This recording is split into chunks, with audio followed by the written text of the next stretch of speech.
Cybersecurity Awareness Program Disclaimer. This video is for cybersecurity awareness purposes only. We do not promote, endorse, or encourage any illegal or unethical activities. Our goal is to educate and inform our viewers about the potential dangers of engaging with the dark web and related content. Our top priority is to educate our viewers on how to stay safe online and navigate the internet responsibly. We ensure that our content complies with YouTube's community guidelines and is ad-friendly. Throughout this video, any sensitive information, including links or other potentially harmful content, will be blurred or omitted to maintain a positive and safe viewing experience. We prioritize the safety and well-being of our viewers above all else.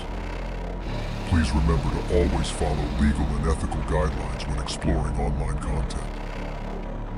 Stay safe and informed. ඉතින් ආයිබෝන් කියලා පිළිගන්නවා. අදත් වෙනද වගේම ගයංග tech YouTube channel එකෙන් එන තවත් අලුත් වීඩියෝ එකකට. ඉතින් අපි ගොඩක් කාලෙකින් වීඩියෝස් ආයිත් පටන් ගත්තේ. මොකද subscribe 1k වුණා. ඉතින් ඒකට ගොඩක් කට්ටියන්ට thank you කියන්න ඕනේ මේ වෙලාවේදී. මොකද ඒක ලොකු හයියක් මට subscribe 1000 dream එක මම complete කරා. දැන් තියෙන්නේ අපිට subscribe count එක කොහොම හරි ඉක්මනට fastly වැඩි කරගන්න. මොකද මේක ගොඩක් කට්ටියන්ට අවශ්‍ය වෙන YouTube channel එකක් වෙයි ඉස්සරහට. මොකද අපි ගොඩක් දේවල් මේකෙදි කතා කරන්න තීරණය කරලා තිනවා. ඉතින් පොඩි වැඩ වගේ තිබ්බ නිසා මට ගිය දවස් ටිකේම videos කරගන්න බැරි වුණා. හැබැයි අපිට අද ඉඳන් අයි කන්ටිනියු කරගන්න පුළුවන් මේ YouTube channel එක දිගටම videos බලන්න පුළුවන්. ඉතින් අද අපි කතා කරන්නේ ගොඩක් වෙනස් මාතෘකාවක්. අද අපි කතා කරන්නේ dark web mystery box ගැන. ඉතින් මේක ගොඩක් කට්ටිය දන්නේ නැති මාතෘකාවක්. ඉතින් සමහර කට්ටිය දන්නව වෙන්න පුළුවන් dark web කියන්නේ මොකක්ද කියන එක ගැන. ඉතින් අපි පොඩ්ඩක් ඒක ගැන කතා කරන්න තමයි අද මේ වීඩියෝ එකෙන් කතා කරන්නේ. ඉතින් ඔයගොල්ලෝ මේ වීඩියෝ එකට අලුත් කෙනෙක් නම් දැන්ම subscribe කරන්න අමතක කරන්න එපා. එහෙනම් අපි යන් අලුත් වීඩියෝ මොකක්ද කියලා බලන්න. අපි කතා කරද්දී නැත්තම් අපි ඉන්ටර්නෙට් එක ඇතුළේදී අපිට ගොඩක් වෙලාවට අපිට වෙබ්ස් ඒ කියන්නේ දැන් අපි ගත්තොත් අපි යූස් කරන්නේ browsers තියෙනවා. අපි ගත්තොත් Chrome browser එක, අපිට පස්සේ ගත්තොත් Firefox. ඉතින් ඒ වගේ browser හරහා තමයි අපි ඉන්ටර්නෙට් යන්නේ. එතකොට අපිට මේ ඉන්ටර්නෙට් යනකොට මේ ඉන්ටර්නෙට් එකේ වෙබ්ස් නැත්තම් වෙබ්ස් තුනකට කඩන්න පුළුවන්. ඒ අපි ගත්තොත් surf web කියනවා, නැත්තම් normal web කියනවා, deep web තියෙනවා, dark web කියලා option තුනක් මේ ඉන්ටර්නෙට් එක ඇතුලේ තියෙනවා. ඉතින් ඔයගොල්ලෝ දන්නේ ගොඩක් වෙලාවට මේ surf webs තියෙන එක විතරයි. ඒක තමයි අපි එදිනෙදා use කරන්නේ. Google, YouTube, Facebook, TikTok, Wikipedia වගේ දේවල් තියෙන්නේ මේ normal web එක ඇතුලේ. එතකොට search engine එකක් හරහා අපිට directly access කරන්න පුළුවන් මේ surf web එක නැත්තම් normal web එක. මේකේ ගොඩක් ඒ කියන්නේ මේක ලෝකේ total internet content එකෙන් 100% 2ක් විතරයි මේ surf web එක කියන්නේ. මෙතන තමයි අපි හැමතිස්සම නැත්නම් අපි daily හැමෝම use කරන්නේ මේ surf web එක. ඉතින් මේකට අමතරව web දෙකක් තියෙනවා මේ ඉන්ටර්නෙට් එක ඇතුලේ. එකක් ගත්තොත් dark web, අනිත් එක තමයි deep web කියන්නේ. එතකොට දැන් අපි ගත්තොත් deep web කියන්නේ මොකද්ද? deep web කියන එක අපිට hidden නැත්නම් අපිට පේන්නේ නැති web එකක්. ඉතින් මේක legally එකක් නෙමෙයි. මේකෙදි ගොඩක් emails inbox, online banking page, private company database, cloud storage file, university research portal, hospital, government records, මේ වගේ දේවල් තියාගන්න මේගොල්ලෝ පාවිච්චි කරන්නේ deep web කියන web එක. ඉතින් අපි ඒ කියන්නේ දැන් අපිට surf web එක අපිට directly access කරන්න පුළුවන් ඉන්ටර්නෙට් එක හරහා through අපිට search engine එකක් හරහා අපිට access කරන්න පුළුවන්. ඉතින් deep web එක අපිට එහෙම access කරන්න බෑ. මේක legal එකක් නෙමෙයි. මේක අපිට පේන්නේ නැති තියෙන web එකක් මේ deep web කියන්නේ. ඉතින් මේව ගොඩක් අර search engine එකක් හරහා අපිට හොයාගන්න බෑ. නමුත් සමහර ඒවා තියෙනවා legal සහ normal use වලට තියෙන ඒවත් ගොඩක් වෙලාට මේ deep web එක ඇතුළේ තියෙනවා. deep web කියන්නේ safe but private internet කියන එක. ඒ කියන්නේ safe web සහ deep web කියන්නේ සාමාන්‍යයෙන් ගොඩක් ඒ කියන්නේ ඩීප් වෙබ් එක ට්‍රූ තියෙන ගොඩක් අර කම්පැනි ඩේටාබේස් වගේ දේවල් තමයි ගොඩක් වෙලාවට මේ ඩීප් වෙබ් එක ඇතුළේ තියෙන්නේ. ඉතින් අපිට සර්ෆ් වෙබ් එක ඇතුළේ අපිට අපේ එදිනෙදා යූස් කරන්න පුළුවන්. ඉතින් මේ ඔප්ෂන් දෙකට අමතරව මෙතන තියෙන ඩාර්ක් වෙබ් කියන තවත් වෙබ් එකක්. මේක තමයි අන්ධකාරය ගොඩක් වෙලාට නැත්තම් ඩාර්ක්, මේක තමයි ගොඩක්ම භයානක වෙබ් එක. ඉතින් ඩාර්ක් වෙබ් කියන්නේ ඩීප් වෙබ් එකේ ඉඳලා ස්පෙෂලි හිඩන් පාර්ට් එක. ඒ කියන්නේ මේකට අපිට ඩිරෙක්ට්ලි Google එකෙන් නැත්තම් Edge browser එකෙන් අපිට යූස් කරන්න බෑ. මේකට Tor කියන browser එක අපිට අවශ්‍ය වෙනවා. ඉතින් මේක Onion browser එක. එතකොට මේකට ස්පෙෂල් ටූල්ස් තියෙනවා. ඒ කියන්නේ දැන් අපිට මෙතනදී ගොඩක් වෙලාවට hacking data, drugs, weapon sales, ඊට පස්සේ mystery box කියන එක මේකේ තියෙනවා. ඊට පස්සේ anonymous marketplace, ඊට පස්සේ ඒ කියන්නේ අමානුෂික දේවල් ගොඩක් එකතු වෙච්ච තැනක් තමයි මේ dark web කියන්නේ. මේක අපිට hidden, anonymous, mostly legal zone එක. මේක තමයි dark web කියන්නේ. මේක ගැන තමයි අද අපි කතා කරන්නේ. මේ dark web එකේ තියෙන mystery box කියන කැටගරි එක සම්බන්ධව තමයි අද අපි කතා කරන්නේ. ඉතින් මේක ගොඩක් භයානක වීඩියෝක් වෙයි. ගොඩක් ෆුටේජස් ඔයගොල්ලන්ට බලා ගන්න පුළුවන්. සමහර ඒවා බ්ලර් වෙලා තියෙයි. ගයිඩ්ලයින් නිසා අපි ඒවා පොඩ්ඩක් බ්ලර් කරනවා. ඉතින් ඔයගොල්ලන්ට ඒක නිසා ඒවා සමහර වෙලාවට බලා ගන්න පුළුවන් වෙන්නේ නැහැ. ඔයගොල්ලන්ට YouTube එකේ ඉන්ටර්නෙට් එක through ඔයගොල්ලන්ට ගොඩක් දේවල් මේක සම්බන්ධව තවත් ඉගෙන ගන්න පුළුවන්, දැනගන්න පුළුවන් මේ mystery box කියන්නේ මොකක්ද කියන එක ගැන. මේ mystery box එකක් කියන්නේ මොකක්ද ඇත්තටම? ඒ කියන්නේ mystery box එකක් කියන්නේ නමක් නැහැ, ලිපිනයක් නැහැ, හැඳුනුම්පතක් නැහැ. හැබැයි කොතන හරි ඉඳන් අපිට ඕඩර් කරලා ගන්න පුළුවන් දෙයක්. මේක අපිට නිකන් normally අපිට ගන්න බෑ. අපිට ඩොලර්ස් පේ කරන්න බැංක් ඒව නැහැ. අපිට බිට්කොයින් හරහා තමයි මේක පේ කරන්න වෙන්නේ. ඒ කියන්නේ Onion marketplace එකෙන් තමයි අපිට මේක ගන්න වෙන්නේ. ඒක අපිට ගොඩක් දේවල් අපිට මේක ඉන්ටර්නෙට් එකේදී අපිට බලා ගන්න පුළුවන් මේ mystery box සම්බන්ධව. මේ mystery box සම්බන්ධව එක්ට ආපු දෙයක් තමයි එයා කියනවා එයාට සාමාන්‍යයෙන් මේ mystery box යන්නේ dark web එකේදී ඩොලර්ස් 400 500 5000 ලොකු ප්‍රයිස් වලට යන්නේ. ඒ වෙදි තියෙන්නේ මොනවද කියලා සමහර කට්ටිය දන්නේ නැහැ. එනකම්ම කියන්නේ ෆේක් දේවල් තමයි ගොඩක් වෙලාවට තියෙන්නේ. සමහර වෙලාවට මොනවත් ඇත්තේ නැහැ, පිටිය විතරයි හිස්.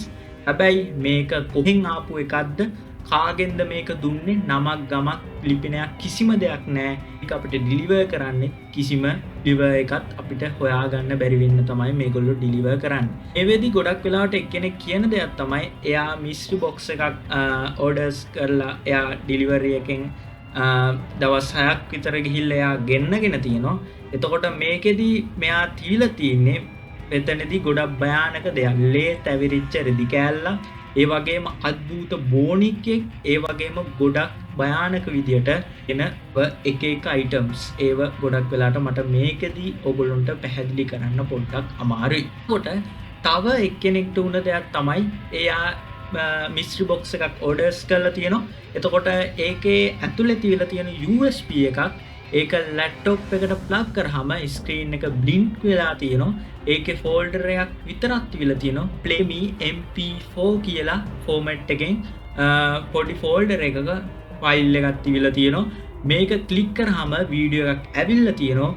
ඒකේ ඇතුලේදී මිනිස්සෙක් help me කියලා කියන වීඩියෝ එකක් තමයි ප්ලේ වෙලා තියෙන්නේ. ඉතින් මේක ගොඩක් භයානක දේවල් මේකෙදි අන්තර්ගත වෙලා තියෙනවා. ඉතින් තව කෙනෙක්ගේ තියලා තියෙන ෆොටෝ එකක්, ඒක ගොඩක් භයානක විදියට තියෙන ෆොටෝ එකක්. ඒකෙදි දැන් අපි ගත්තොත් දැන් මේකෙදි අපිට කියන්න බෑ කොහෙන්ද ආවේ කියලා අපි දන්නේ නැහැ. සමහර වෙලාවට අතුරුදහන් වුණ මිනිස්සුන්ගේ ෆොටෝස් තියෙනවා. ඒ වගේම සමහර වෙලාවට ගිනි අවි තියෙන්න පුළුවන් මේව ඇතුලේ. ආයුධ තියෙන්න පුළුවන්, ඩ්‍රග්ස් තියෙන්න පුළුවන්.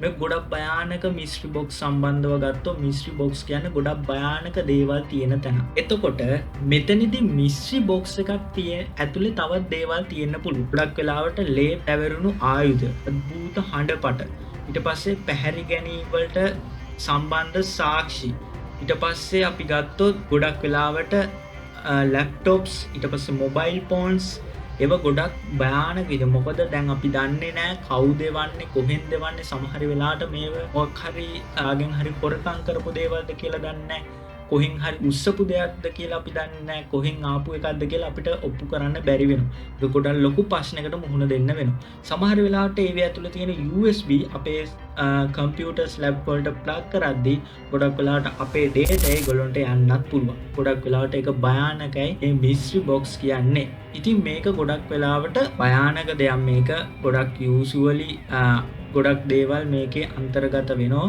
ඒ කියන්නේ මේක ගොඩක් මිනිස්සුන්ට ගොඩක් පුද්ගලයන් මේව ගෙනල්ලා තියෙනවා. ඔයගොල්ලන්ට බලා ගන්න පුළුවන් social media through ඔයගොල්ලන්ට ගියාම මේකෙදි mystery box unboxing videos ඔයගොල්ලන්ට බලා ගන්න පුළුවන්. ගොඩක් භයානක විදියට ඒව ඇතුලේ තියෙන දේවල්. ඉතින් ඒක නිසා ගොඩක් වෙලාවට මේ dark web, deep web, safe web කියන දේ හරියට use කරන්න ඕන මේ දේවල්. ඒ කියන්නේ dark web එක නම් ගොඩක් වෙලාවට සාමාන්‍ය මිනිස්සුන්ට යන්න හොඳ නැති web එකක්. මම මේක ගැන කලිනුත් videos කරලා තියෙනවා. මේ dark web එක through ගොඩක් වෙලාවට hackersලා එක මිනිස්සු ඉන්නවා, drugs විකුණන මිනිස්සු ඉන්නවා. ඉතින් අපි දන්නේ නැහැ. ඒක නිසා මේකේ ඇතුලේ වෙන දේවල්. ඉතින් ඒ වගේම ගොඩක් red rooms තියෙන. ඔයගොල්ලෝ ඒව ගැන මම YouTube එකේ මගේ YouTube channel එකේදී කතා කරලා තියෙනවා මේ red rooms සම්බන්ධව. ඊට පස්සේ එක අන්තර මාන්ත්‍ර මේකෙදී share වෙනවා. ඒ වගේම එක datas මේක share වෙනවා. ඉතින් ඒව ගොඩක් legally නැති දේවල් මේක ගොඩක් වෙලාවට share වෙනවා. ඒ වගේම red room සම්බන්ධව ඔයගොල්ලන්ට මම කලිනුත් කතා කරලා තියෙනවා. අපිට red room සම්බන්ධව ගොඩක් භයානක දේවල් අපිට මේ වෙනකොට ලැබිලා තියෙනවා. red room සම්බන්ධව කතා කරොත් ගොඩක් භයානකයි.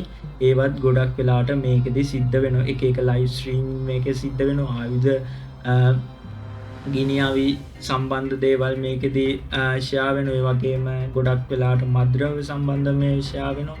ගොඩක් භයානක දේවල් තමයි මේ dark web එක through ඔයගොල්ලන්ට බලා ගන්න පුළුවන් වෙන්නේ. ඒ වගේම තමයි මේ mystery box කියන නැත්තම් අභිරහස් පෙට්ටිය මේකත් ගොඩක් භයානකයි. මොකද මේ mystery box එකක් කියන්නේ ගොඩක් අවදානම් තියෙන දෙයක්. මොකද අපි mystery box එකක් අපි ගේනකන් දන්නේ නැහැ අපේ ඒ mystery box එක ඇතුලේ මොනවද තියෙන්නේ කියලාවත් අපි දන්නේ නැහැ. සමහර mystery box වල ඒගොල්ලෝ unboxing කරාම මොනවත් ඇත්තේ නැහැ.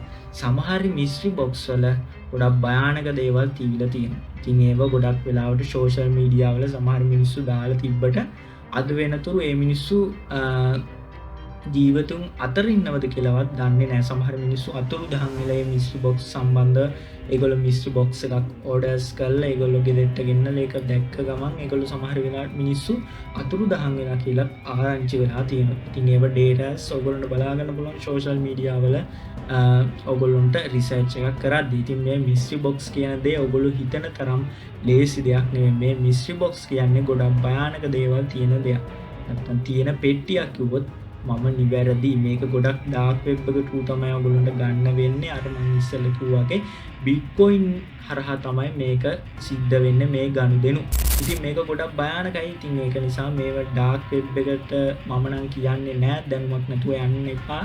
dark web එකට යනවා නම් අනිවාර්යෙන්ම ඔයගොල්ලෝ මේ සම්බන්ධව හොඳට knowledge එකක් තියෙන්න ඕන. මේ dark web එක use කරනවා නම් මේ dark web එක ඔයගොල්ලන්ට hackersලා ගොඩක් භයානක මිනිස්සුන් ඉන්න තැනක් කිව්වොත් ගොඩක් වෙලාට මේ අඳුරු ලෝකේ තියෙන භයානකම් ප්ලේස් එකක් තමයි මේ dark web කියන්නේ. ඉතින් මේකට අනිවාර්යයෙන්ම සාමාන්‍ය මිනිස්සුන්ට යන්න එපා. මොකද මේ dark web කියන එක ඔයගොල්ලන්ට ලේසියෙන් යන්නත් බෑ. ඒකට ගොඩක් දේවල් තියෙන ඔයගොල්ලන්ට කරන්න මේ dark web එකට යනවනම්. ඉතින් මේකට ගොඩක් වෙලාට සාමාන්‍ය මිනිස්සුන්ට යන්න බෑ. ඉතින් ඒකට ගොඩක් දේවල් අපිට කරන්න වෙනවා. ඉතින් මේ Tor කියන browser එකෙන් තමයි අපිට යන්න වෙන්නේ. ඉතින් මේ Tor කියන browser එක ඔයගොල්ලෝ download කරාට කිසිම වැඩක් නැහැ. මේකට යන්න තවත් අපිට දේවල් ගොඩක් අපිට අවශ්‍ය වෙනවා. ඉතින් මේක ගොඩක් වෙලාවට කතා කරේ mystery box සම්බන්ධව. ඉතින් මේ mystery box සම්බන්ධව ගොඩක් අద్භූත දේවල් තමයි මේකෙදි තියෙන්නේ. මේකේ අපි අර කලින් කිව්වා වගේ භයානක දේවල් තමයි මේකේ ගොඩක් වෙලාවට තියෙන්නේ. ඉතින් මේ සම්බන්ධ තමයි අපි කතා කරේ. මේ සම්බන්ධව ඔයගොල්ලන්ට knowledge එකක් දෙන්න තමයි ඕනුනේ. පොඩි හරි knowledge එකක් ගියා නම් අනිවාර්යයෙන්ම subscribe කරන්න, like කරන්න, comment එකක් දාන්න. මොකද ඒක මට ගොඩක් helpful වෙයි ඊළඟ වීඩියෝ එකට. ඉතින් මේක ගොඩක් මේකත් එක්ක ඔයගොල්ලෝ අන්තිම වෙනකන් එකතු වුණා නම් අනිවාර්යයෙන්ම share කරන්න අමතක කරන්න එපා, like කරන්න, comment කරන්න. ඉතින් එහෙනම් අපි තවත් දවසකින් අලුත්ම වීඩියෝ එකකින් හම්බෙමු. ඔයාලා හැමෝටම සුබ දවසක්.